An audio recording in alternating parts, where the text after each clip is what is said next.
여야의 날선 공방, 여야의 팽팽한 설전, 여의도 정치권의 이슈와 인물을 만나봅니다. 여의도 TMI. 자, 오늘도 여의도의 봉블리 경향신문 정치부의 박순봉 기자 함께합니다. 어서 오십시오. 네, 안녕하세요. 새해 복 많이 받으십시오. 새해 복 많이 받으십시오. 지금 신문이 연휴 기간 동안 안 나와요. 안 나오죠. 네. 그러면 기자분들은 다 쉬나요? 거의 대부분 교대로 쉬고요. 이제 오늘부터는 출근을 또 합니다. 왜냐하면 내일 신문이 그렇죠. 나오게 되면 네. 전날에 준비를 해야 되니까.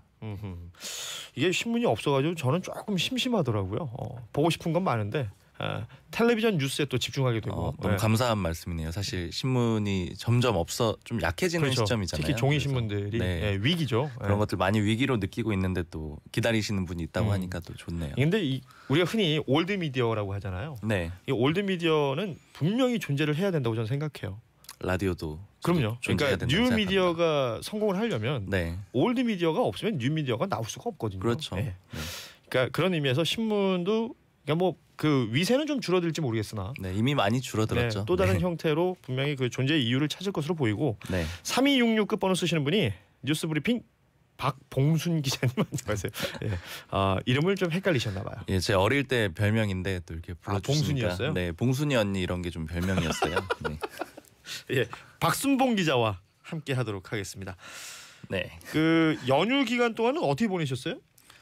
저는 본가도 경기도고 처갓집도 인천이어가지고 수월하게 다녀왔습니다. 네네. 좀 청취자분들께 되게 감사하다는 얘기를 가족들이 많이 했어요. 왜냐면 또 가족들끼리 모여서 이런저런 얘기 나누다 보면은 또 라디오 출연했던 거에 대한 얘기도 하잖아요. 그래서 또 저도 다시 한번 곤유부 사랑해 주시는 청취자 여러분들께 감사드린다 이런 말씀드리고 싶습니다. 네. 연말 시상식 같네요. 네. 아무튼 이 설 연휴에 일가 친척들 한 자리에 모이면 또 빠지지 않고 등장하는 게 그 밥상 위의 정치 이야기죠. 그렇죠. 네. 이거 굉장히 중요한 거라면서요? 그렇죠. 이게 밥상머리 대화라는 거잖아요. 그러니까 약간 좀 주의를 드리자면 정치 얘기가 나오다 보면은 의견이 좀 잘 안 맞게 되면은 그러니까 잘 맞으면 괜찮은데 잘 안 맞으면 언쟁으로 이어지는 경우가 좀 있잖아요. 많죠, 사실은.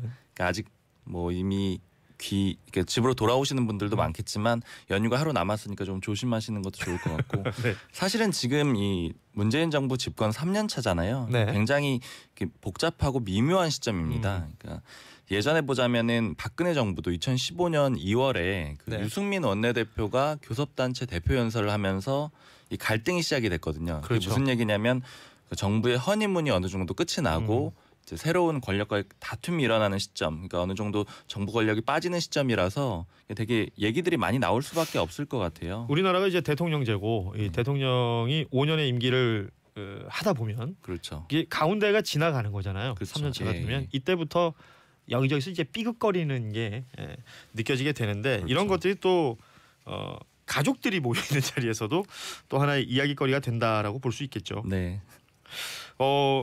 일단은 그 여의도 TMI 오늘 주제가 일단은 밥상 민심이라고 우리가 얘기해 볼 수 있을 텐데 이게 왜 중요한지부터 좀 짚고 넘어가죠. 네. 이게 정치권에서는 설 연휴를 민심의 확성기다 이렇게 생각을 하는 것 같아요. 그러니까 설 연휴 때를 보면은 민족 대이동이 일어나잖아요. 그렇죠. 아까 조금 말씀드렸듯이 못 보던 가족들이 모여서 한 상에서 밥을 먹고 또 그러다 보면 대화를 나눌 수밖에 없고 이렇게 하다 보면은 강력한 여론이 형성되는 계기가 된다고 보는 겁니다. 그러니까 사실 요즘에는 SNS나 인터넷을 활용한 여론 형성도 많긴 한데 그런 것보다는 좀 다르죠. 이게 대면에서 의견을 주고받다 보니까 그러니까 이럴 때 되게 강력한 여론이 형성된다고 보는 거고 그런 이유들 때문에 여의도에서도 이 설 연휴 이런 것들을 굉장히 주의 깊게 보는 겁니다. 정치권에서도. 그렇죠. 예. 실제로 정당들이 신경을 많이 써요. 이 설이나 추석 이때가 오기 전에 어떤 이슈를 만들어보자 이런 생각들을 많이 합니다. 이슈를 만들자 혹은 선점하자 이런 생각을 하겠군요. 선점하는 것도 될 수 있겠죠. 예. 그래서 실제 어제 보면은 홍준표 전 대표가 한국당이죠. 그 페이스북에 탄핵 이후 실로 오랜만에 설 밥상에 자유한국당이 올라간 것은 참으로 기쁜 일이다. 이런 글을 올렸더라고요. 그러니까 이게 얼마나 좀 설 밥상 민심을 중요하게 여기는지 느낄 수 있게 해주는 대목 같고요. 민주당도 보면 어제 다들 쉬는 날이었지만 그 설 당일인데도 그 그 고 김영균 노동자 사망 후속 대책 당정 협의를 발표했어요. 그렇죠. 그걸 국회에서 발표를 했는데 이런 것도 설 민심을 좀 주도하고 싶다 이런 의지를 충분히 보여주는 것들입니다. 그리고 한국당 전당대회 시점도 마찬가지로 해석을 해볼 수 있는데요. 여러 요인들이 있었겠지만 설 연휴 이후로 잡은 것은 설 연휴 때 우리 전당대회 얘기 좀 해주세요 이런 거거든요. 2월 27일이죠. 그렇죠. 예. 실제 저도 이걸 좀 캘린더 뉴스라고 부르는데 설 민심을 분석하는 기사를 많이 써요. 이렇게 달력 기사라고 보시면 되는데 그러니까 때가 되면 나오는 그렇죠. 때마다 뉴스들. 나오는 기사라서 조금 관성적인 뉴스이기도 한데 그래도 또 이게 빼놓을 수 없는 뉴스라는 건 그만큼 중요하다는 거겠죠. 그렇죠. 그렇기 때문에 뭐 정치권에서는 그 연휴가 시작되면은 대부분 뭐 서울역, 용산역, 뭐 그렇죠. 역으로 가거나 터미널로 가지 않습니까? 네. 직접 나가서 뭐 악수하고 이거 뭐라 그럽니까? 어깨띠도 메고 그렇죠. 뭐 다양한 활동들 하죠. 네. 그러니까 기차를 이용해 가지고 귀성길에 올랐던 분들은 아마 현장에서 국회의원들 많이 보셨을 거예요. 네. 그러니까 올해도 어김없이 다 기차역을 찾았는데요. 조금 재밌게 볼 수 있는 점은 어느 기차역으로 어느 정당이 가느냐 여기 또 재밌는 해석을 해볼 수 있을 것 같아요. 네. 그러니까 서울역이냐 용산역이냐는 어떻게 보면 호남선이냐 경부선이냐 이 차이가 그렇죠. 있는 거잖아요. 네. 그러니까 설에 그리고 또 어떤 정당이 어느 지역을 다니느냐 설에 이런 것들도 그 정당이 뭘 원하는지 알 수가 있는데요. 먼저 더불어민주당 얘기를 좀 해볼까요? 한번 네. 그 용산역에 1일에 기성 인사를 했어요. 용산역을 찾은 거죠. 이게 그러니까 정치는 모든 것이 좀 계산이라고 보면 될 것 같은데 그러니까 우연히 이루어지는 그렇죠. 게 없잖아요. 뭔가 다 생각을 하고. 예. 그렇죠. 거기 또 굉장히 많은 실무진들이 있기 때문에 네네. 어디 한 군데 정할 때 그냥 정하지 않는단 말이에요. 더불어민주당이 용산역을 갔다. 용산역은 호남선의 출발선이죠. 그렇죠. 그러니까 이 민주당이 좀 과거를 좀 따져보면 2017년 추석 이후 2년 만에 처음으로 용산역에서 인사를 한 거예요. 그동안은 경부선, 그렇죠. 서울역을 갔었고.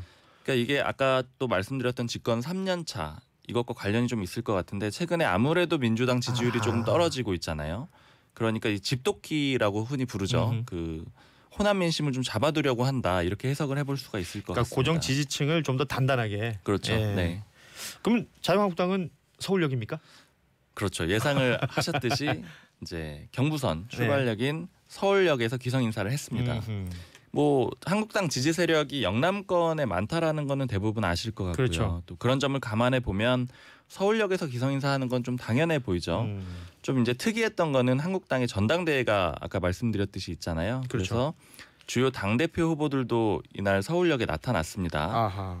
그러니까 당 지도부랑 같이 인사를 한 건데요. 뭐 황교안 전 총리나 오세훈 전 서울시장 아까 말씀해주신 어깨띠를 이제 어깨띠에 뭐 새해 복 많이 받으세요 이런 걸 두르고 또 붉은색 넥타이, 뭐 머플러 이런 것들 두르고 좀 나타났습니다. 그러니까 자유한국당의 어떤 상징 색깔을 또 그렇죠. 네. 또 바른미래당은 어때요? 바른미래당은 올해는 용산역에서 인사를 했어요. 그래요? 그러니까 손학규 대표가 직접 용산역 광장에서 이렇게 차를 나눠주는 행사를 했거든요. 그러니까 역시 호남권을 많이 인식했다고 볼 수가 있을 것 같습니다.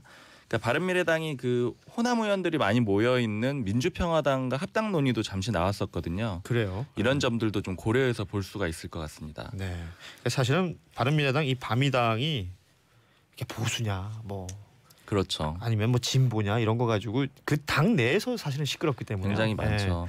그러다 보니까 이번에 또 용산역을 택한 건 또 손학규 대표의 어떤 뭐 입김이라고 할 거예요. 그런 것들이 반영됐을 가능성도 크고요. 아마 유승민 대표라면 또 다른 그렇겠죠. 선택을 했을 수 있겠죠. 동대구역에 가 있었을 수도 있어요. 그렇습니다. 네. 네. 또 민주평화당은 예. 어디 있었습니까?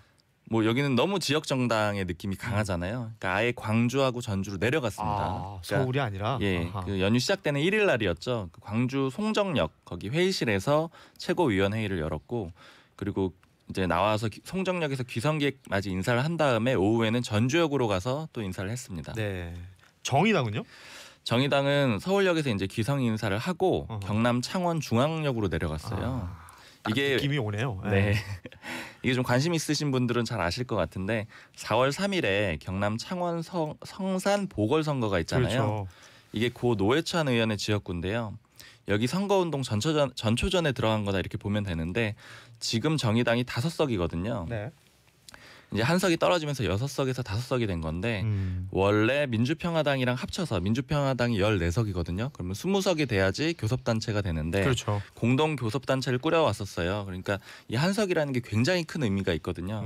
여기에 설부터 집중하겠다 이런 의지를 볼 수 있을 것 같습니다. 이정미 대표도 뭐 굉장히 창원 성선은 반드시 지켜내겠다 뭐 이런 얘기를 하고 그랬죠. 지금 예. 여영국 후보가 이제 정해졌죠. 이미 후보를 선정을 해놓고 시작을 사실상 한 거죠. 그렇죠. 정의당 입장에서는 굉장히 사활을 걸고 있다라는 느낌을 이 설 어떤 인사로도 확인할 수가 있네요. 예. 네, 그렇습니다.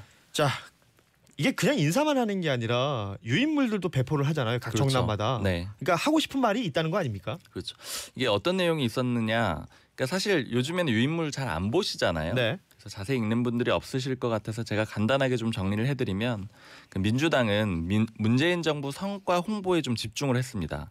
그리고 반면에 한국당은 예상되시겠지만 대여 공세를 좀 집중을 네. 했고요. 그 민주당 홍보물을 보면 태극기 사진이 절반 정도 들어가 있고 이제 문구가 평화, 2019 경제, 2019 경제 이렇게 써 있고 네. 새로운 100년 이렇게 문구가 새겨져 있습니다. 그 대한민국 건국 100주년에 맞춰서 평화와 경제를 큰 가치로 삼고 이를 홍보하겠다 이런 의지가 보이는 거고요. 네. 또 10대 허위 조작 정보라고 해서 가짜 뉴스를 간략하게 정리를 해놨어요. 좀 가짜 뉴스에 또 민주당이 신경을 많이 쓰잖아요. 그렇죠. 네. 반면에 이제 한국당은 민주당 저격을 위한 홍보물을 만들었습니다. 그 4쪽짜리 인쇄물이었는데 여당 초권력 실세들의 사소한 일탈 이런 제목을 해가지고 이미 탈당을 했지만 손혜원 의원의 목포 부동산 투기 의혹이라던가 아니면 민주당 서영교 의원의 재판 청탁 의혹 이런 것들을 좀 강조를 했고요. 사진도 이 두 의원의 얼굴을 넣었더라고요. 나머지 3당은 그 바른미래당, 평화당, 정의당이죠. 연동형 비례대표제 도입 이 문구를 전면에 배치해서 강조를 했습니다. 그러니까 결국은 각 정당이 무슨 얘기를 하고 싶어 하는지를 그렇죠. 그러니까 설 연휴 이 밥상머리에 어떤 이야기가 좀 거론되기를 바라는지를 알 수 있는 대목인데 그렇다면 실제 이 설 연휴 이 가족들이 모여서 밥상에서 어떤 얘기들을 주로 나눴을까요? 크게 보면은 뭐 많이들 이미 얘기들 하셨기 때문에 또 아시겠지만 여권에서는 김경수 경남지사와 안희정 전 지사 이 두 여권 지사들의 유죄 판결이 큰 화두였을 것 같아요. 네, 법정 구속까지. 네, 굉장히 또 설 직전에 시기적으로도 또 민감한 그렇죠, 시점이 돼가지고 또 야권에서는 아까 말씀드렸던 227 한국당 전당대회죠. 2월 27일 이게 가장 큰 화두였을 것 같습니다. 연휴였지만 우리 박수봉 기자가 이제 뭐 예컨대 뭐 출입하는 정당도 있고 하니까 뭐 취재 활동을 좀 해볼 수도 있잖아요. 그렇죠. 했어요? 했습니다. 아 역시. 또 저번에 또 익명으로 한다고 하셔서 이번에는 실명으로 제가 좀 취재를 해봤습니다. 그래요? 좋네요 이런 거. 어제 당일날이었죠. 민주당 이해식 대변인, 한국당에는 장능인 대변인하고 각각 통화를 한번 해봤습니다.